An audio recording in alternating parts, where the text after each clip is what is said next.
Beginning news this afternoon in River State, where 12 buses are currently stationed at the effect of fuel subsidy. She said the allocation of these buses will be a relief for workers. Mr. Seminitari said this on Nigeria Info FM's Morning Crossfire. So I think that is a good thing in terms of being welfaristic and taking care of the effects that the cost has had on movement. I'm sure that many of the people who have to commute to work will find this quite some relief. So I don't think you can say that this is not a good thing. I think it's a great thing because, even for me, I'm very happy to park and ride. Speaking on the economic importance of the proposed Port Harcourt Ring Road, Mr. Cemetery says the construction of the Ring Road will further make the cost of housing cheaper and boost business activities. When you have this ring road and therefore the 6 local government areas are important, cost of housing becomes cheaper because people can actually live in their community or in less expensive community and work in the city. So you've got lower commute costs that help the economy. You've got more space for businesses to thrive because businesses don't all have to be in the small city of Port Harcourt. You don't have a mega city, businesses can go anywhere. So rural communities can no longer be rural. Companies can be established in those places. So you're talking employment, you're talking more jobs. Right. So when you look at all of these, honestly, if you think of the economy of having a mega city.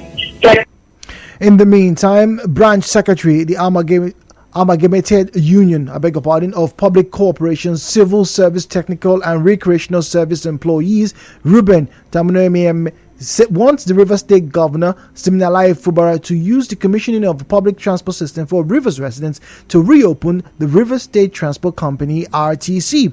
Recall that the former governor, Nyesom Wike, had accused the company of operating an illegal franchise scheme which led to its closure over 3 years ago. The public transport scheme is aimed at cushioning the effect of the fuel subsidy removal.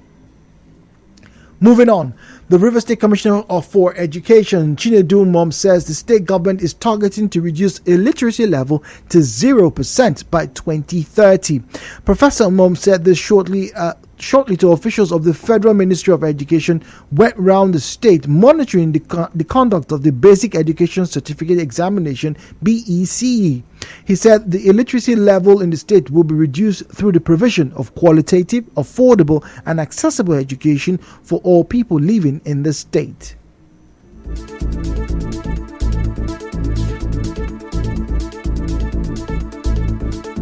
In the state here, there is massive infrastructure development and education sector is not left out. Most of our secondary schools, you go around to visit them, you wonder whether they are secondary schools. They are like higher institutions, polytechnics, university campuses, and they just name it. That shows the passion of university government for education. They call that the best law school campus in the whole of West Africa, if not Africa as a whole, is here in Port Harcourt.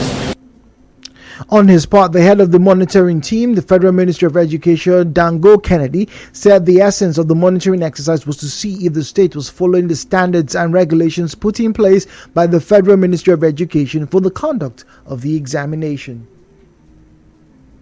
We improve the standard of education in the country.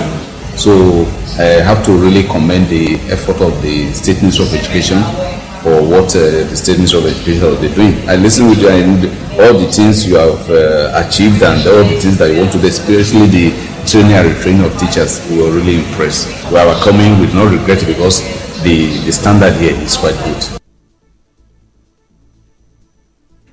Anambra State Governor Chukwuma Soludo has offered a scholarship to Miss Nkechinyere Ume, who emerged the best performing candidate in the 2023 Unified Tertiary Matriculation Examination (UTME). This is contained in a statement issued today by the Chief Press Secretary to the Governor, Christian Aburime. The Governor had announced a well-deserved scholarship for her to study any course of her choice at the Chukwuemeka Odumegwu Ojukwu University.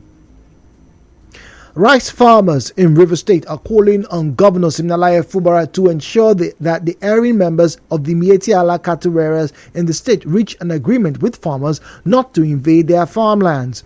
The chairman of rice farmers in the state, Godwin Waogugu, told our correspondent that scolding erring herders is not enough to stop them from invading farmlands with their cattle. He spoke with our correspondent on this. In that meeting, they agreed that they will not destroy people's farmland.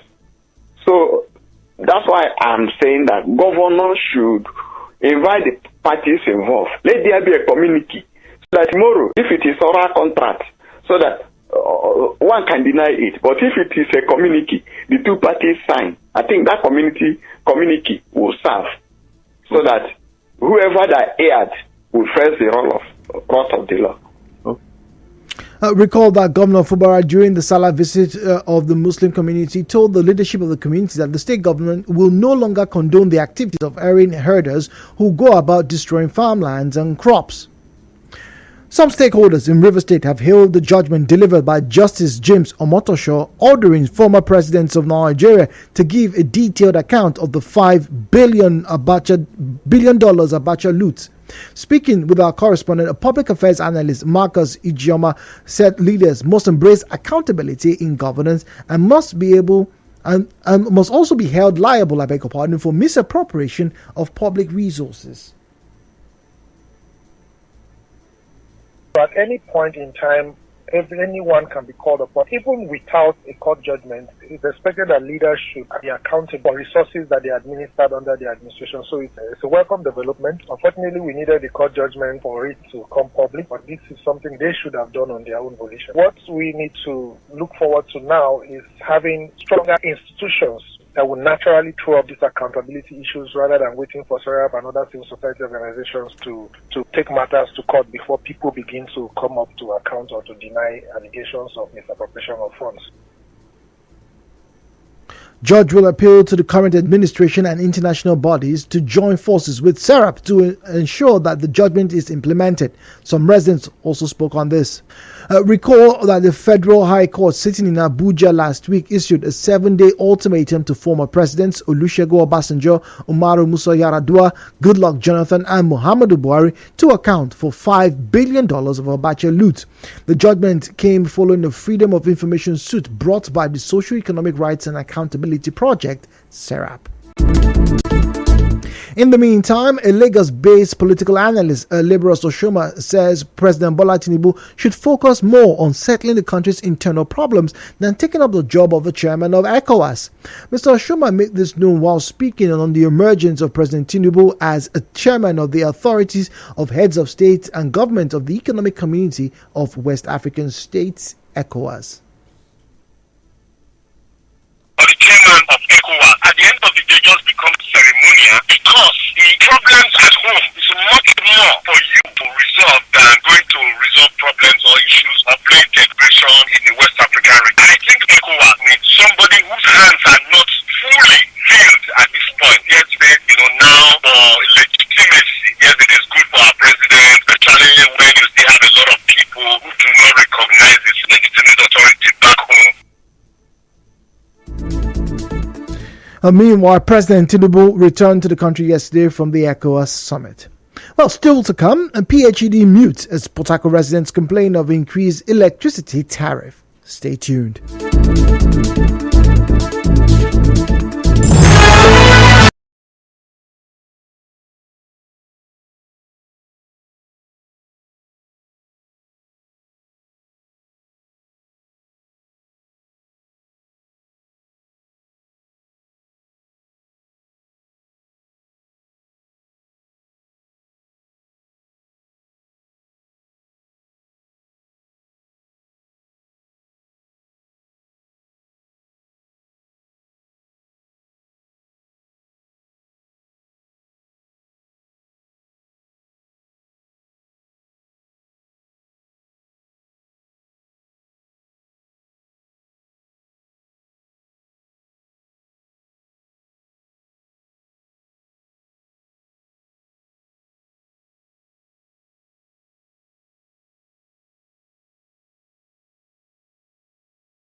is World Population Day. This year's commemoration is aimed at advancing gender equality to create a more just, resilient, and sustainable world. The theme for this year is Unleashing the Power of Gender Equality, uplifting the voices of women and girls to unlock our world's infinite possibilities. Some residents of Port Harcourt say they now pay more for electricity units. They accuse the Port Harcourt Distribution Company (PHED) of increasing tariffs without notifying their customers, adding that the tariff increase would cause more hardship on residents who are still struggling with the economic hardship caused by the petrol subsidy removal. They spoke on Nigeria Info FM's Morning Crossfire. They can decide to go as high as they want as far as the issue.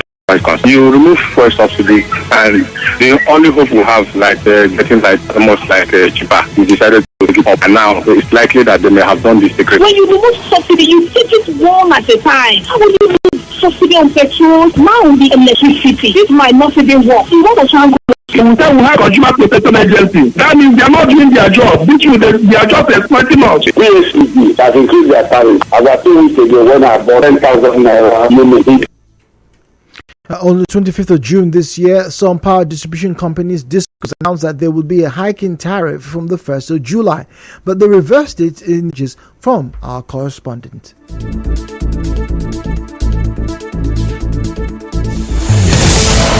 And now the business news.